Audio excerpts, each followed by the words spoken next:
Hey, everybody, Off the Mic Sports Network here, another edition of Off the Top Rope. So AEW Dynamite happened on Wednesday night. Cool. Hot crowd in St. Paul, Minnesota, which is nice. Smaller building, unique venues. These have worked like generally, but it does make AEW kind of feel smaller, but the reactions and the crowds are better. So I guess it's a net positive. But yeah, this was just a bunch of matches, like, and no rhyme or reason to it. Not a whole lot storyline wise really was escalated towards the pay-per-view. It was really like, par of the course. It was the same soul-crushing status quo that this company has been for the last couple of years.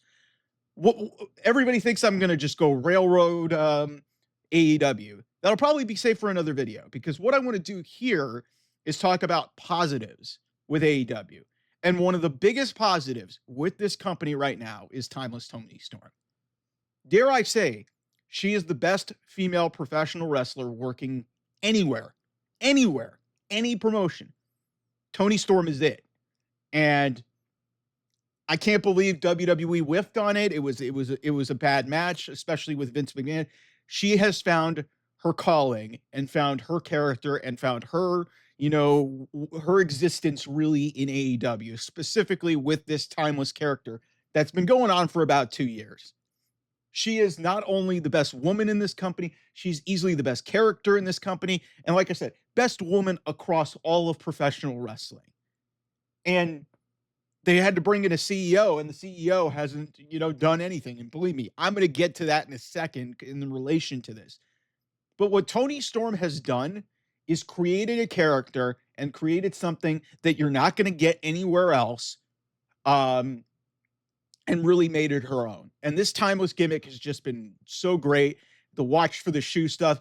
And now, for crying out loud, she has a team with Thunder Rosa, and Thunder Rosa, who I love, has not been over in a long time. They team up. They were a team a few years ago. And Toni Storm calls them Thunder Tits. Thunder Tits. Like, I almost fell out of my chair. That's hilarious. And the crowd in St. Paul, I give them credit. They were chanting this. That is 100% the crowd just eating out of the palm of the hand of Toni Storm. And then on top of it, Toni Storm at the end of this show, initially I was like, why are you pinning a champion? She eats a pinfall against Megan Bayne, who's facing her in 10, 11 days time at the pay-per-view. Megan Bayne's not beating her, which is a whole other issue. But that is how you get people to be interested in A, your feud for the women's championship, and B, get over another star in Megan Bayne to make it seem like, hey, maybe she's got a chance to win at the pay-per-view. She's not going to, but that is exactly what this promotion has completely forgotten the basics of, with everything not related to Toni Storm. And it's insane that they brought in one of the most recognizable female stars in professional wrestling last year. I've talked about it extensively on this channel with Mercedes Mone. And Mercedes has gone the complete other direction that Toni Storm was. Mercedes was brought in to do exactly what Toni Storm is doing right now.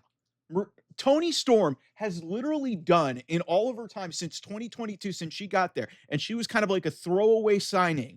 And remember, she had the interim title runs that were really weird after that Thunder Rosa injury and stuff. And then, she created a new character. And again, she was in the Outcast, and she was like the second or third most important person to Saraya in that. And then she's able to, go through this metamorphosis, they start the character at All in London in 2023. And all of a sudden, here we are in 2025. She's a 4-time women's champion. She's easily the most over character in this entire company. And like I said, best female professional wrestler probably working today. And that is not a good look for Mercedes Mone, the CEO. She can have all of her title belts, but her character is not over. It is a knockoff version of what the Boss was in WWE. And seeing what Toni Storm has become and the reactions that she gets, and how much she has owned her character and how much she is in her element. It is such an awful look for Mercedes Mone, who has just literally coasted through everything in the last year. And great, she's got 4 belts. She might have 5 belts for all I know. She could have the longest TBS title run, but nobody gives a shit. Nobody gives a shit. And it's something that I've noticed with a lot of these legends that have walked in there. Toni Storm was known as a good professional wrestler, and she's a former Mae Young Classic winner in WWE, but she was never at the level of a lot of these legends like Mercedes Mone that came in there with all of the instant credibility. She had to go get it herself. And this timeless gimmick was a really big swing, and it really was out of left field. And it has worked. A lot of things that she has done has worked. She got Mariah May over, even though her Mariah May's title run was kind of nothing to write home about. But the whole feud that led into that, and then obviously the Hollywood ending, like that became a thing. And then just a great example of like, what you should be doing as a star with equity is putting over other talent, even if it costs you a win.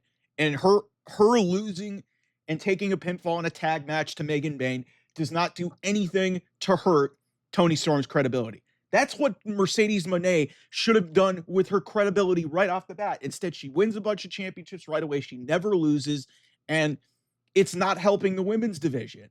And I don't know if Toni Storm and Mercedes Mone will ever meet in a wrestling ring, at least in this company. I hope they do, because that's going to be the biggest reflection of these two are like the antithesis of each other. Like, Toni Storm is literally everything that they paid Mercedes Mone that insane contract and gave her all the creative control to do.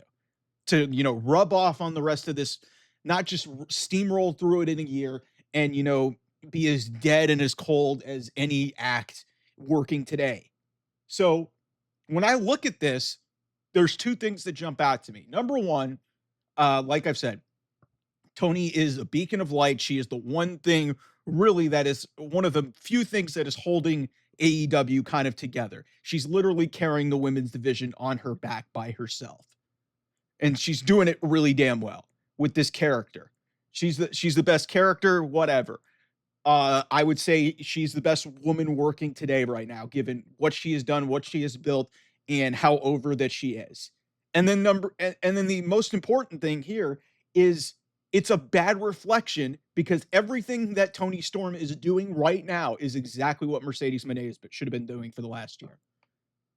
That's exactly what should have been done. So what are you going to do about it, Mercedes? Because seriously, like, your stands are going to stand up for you. But at some point, this has got to register in somebody's head in that creative building saying, hey, we've got another woman in this company who came in really with nothing and built herself up to the point where she is getting people chanting fucking thunder tits. Thunder tits. Mercedes has got a piped in CEO chant that people can't even chant. And it's cringe. And what's a shame in all of this is, like, I love and adore what Mercedes has done in her past, but she has done nothing to advance her legacy. And it's a common thing with a lot of these legends that come into AEW. And like I said, Toni doesn't really count in that. She didn't really have a lot to come on from what she did in WWE outside of a Mae Young Classic win. That's it. So Mercedes had all of that, all of those title runs, and, all of that, women's revolution, the women's evolution thing that she did. She had all of that coming in, all of that equity coming in, and has done nothing to benefit the women's division. Toni Storm has built it up herself, and now she's using that to, help get over another talent. Like I said, I don't think Megan Bayne is going to win at Dynasty. Maybe I'm bound to be surprised, but, the point is, like, you got to be more like Toni Storm, not like Mercedes Mone. If you're going to try and elevate, you need more people like that. And what's crazy about it is one of them is making way more money than the other, and the other person is doing the job of the person that's getting higher paid. I'll let you guys figure that out. Anyway, thanks so much for watching. I'll see you guys soon. Bye-bye.